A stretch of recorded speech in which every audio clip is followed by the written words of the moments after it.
Please subscribe Ito Money Vlog.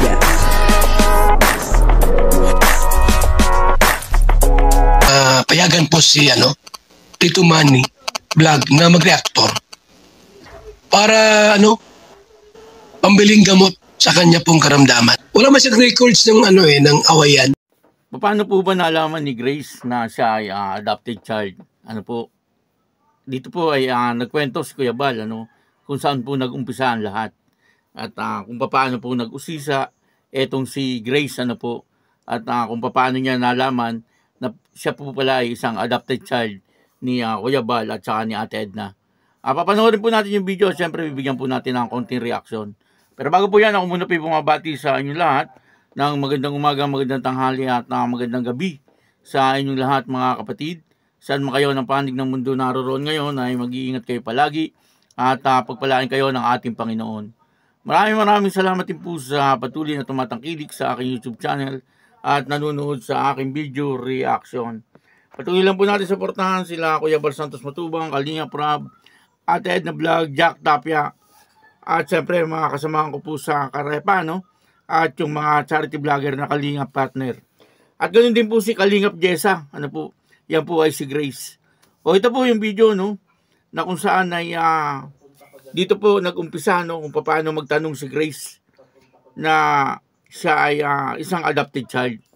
Ang kabuuan po ng video ito ay mapapanood po natin sa YouTube channel ni Bal Santos Matubang. Bakit po nalaman ni Grace yung sitwasyon niya po, yung sitwasyon niya po? Kasi yun nga, marami siyang katanungan sa kanyang sarili. Tapos, although hindi namin sinasabi ang totoong nangyari po sa kanya, maraming mga buzzers, mga kinukutsa-kutsa po siya. Oy Grace, di ka naman anak nila Kuya Bal, nila Ate Edna. Tignan mo yung mukha mo iba. Mula doon po, nagsama-sama na po yung kanyang katanungan. O nga iba ang mukha nila Kalinga Prab, sila Pau Pau, sila Shikay na mapuputi, tapos parang slim ang katawan. So yun, parang kumagkasano po, marami siyang katanungan. So hanggang sa tumating yung time po, talagang niya na, gusto niyang malaman ang dahilan. Ayun, sinabi ni Ate Edna. Bakit po nalaman ni Grace yung sitwasyon niya po, yung sitwasyon niya po? Kasi yun nga, marami siyang katanungan sa kanyang sarili. Tapos, although hindi namin sinasabi ang totoong nangyari po sa kanya, maraming mga buzzers, mga kinukutsa-kutsa po siya. Oy Grace, di ka naman anak nila Kuya Bal, nila Ate Edna. Tignan mo yung mukha mo iba. Mula doon po, nagsama-sama na po yung kanyang katanungan.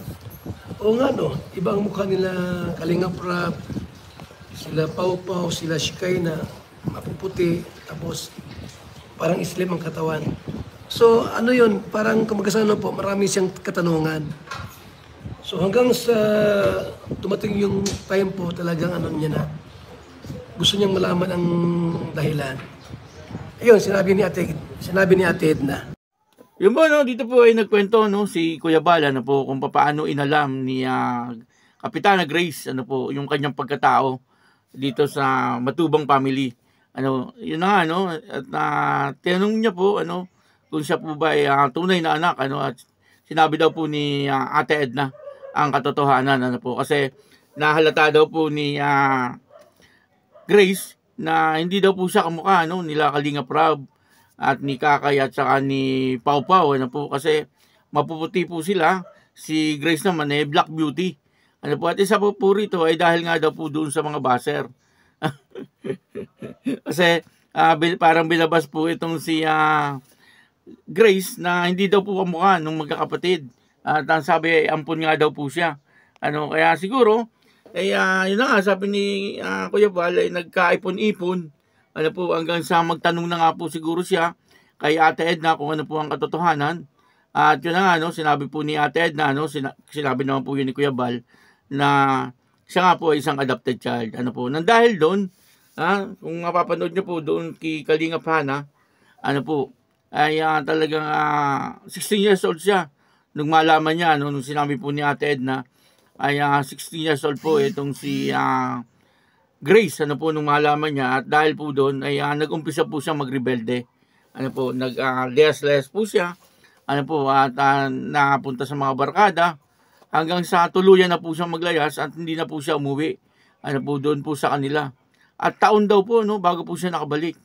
Ano po, at sa kanya na-realize na sa isang banda ay mabuti na rin nung na siya ay naampun. Sinabi niya po rin, ano, sinabi niya po doon kay Kalinga Pana na sa isang banda ay mabuti na daw po yun na siya ay inampun, ano po, ni Ate Edna sa ni Kuya Bal, ano, kasi kung hindi, baka daw po yung buhay niya ay katulad nung kanyang mga kapatid, ano, kung nakita nyo naman at napansin sa mga vlog ni Kalinga Prab na po ay doon ay pinakita, ano, kung ano pong merong buhay ang tunay na magulang nitong si Grace, ano po, nakatira sa isang maliit na kubo-kubo, talagang naghihirap po sila sa buhay.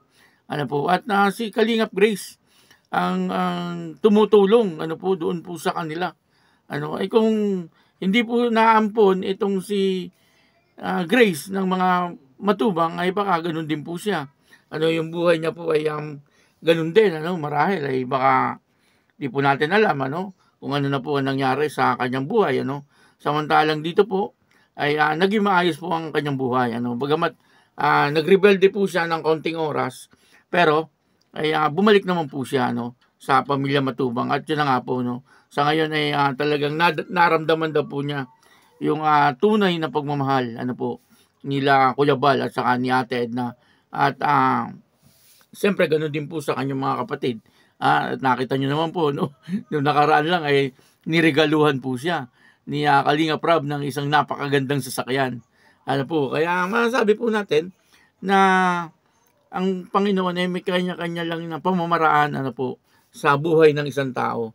Marahil yun ay pamamaraan ng Diyos para maging maganda ang buhay ni Grace, ano po. Kasi kung hindi naman po yun nangyari, ay baka sa ngayon ay naghihirap din po siya.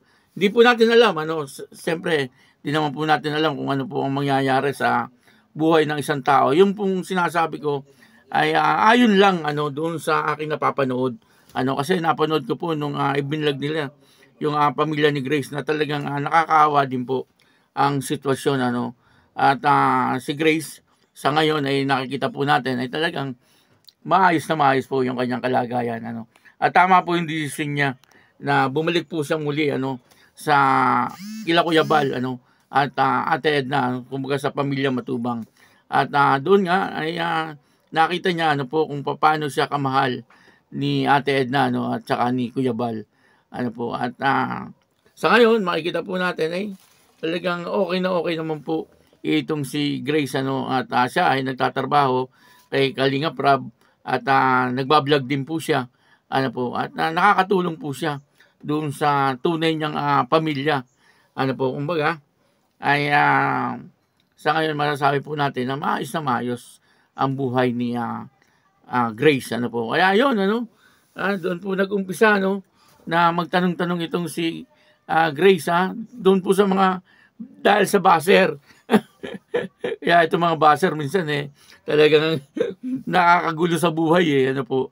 At pero sa isang banda ay naging mabuti na rin po yun, ano, nalaman po niya, ano, kaysa naman po ngayon pa niya nalaman ay baka ngayon pa po siya magrebelde. Mas maganda na po yung maaga-aga pa ay nalaman na niya, ano po, at naging maayos po yung kanyang buhay. Kaya yun, maraming salamat po sa inyo lahat. At ako po si Tito Manny Vlog na nagsasabing God bless you all. Diyos mabalos.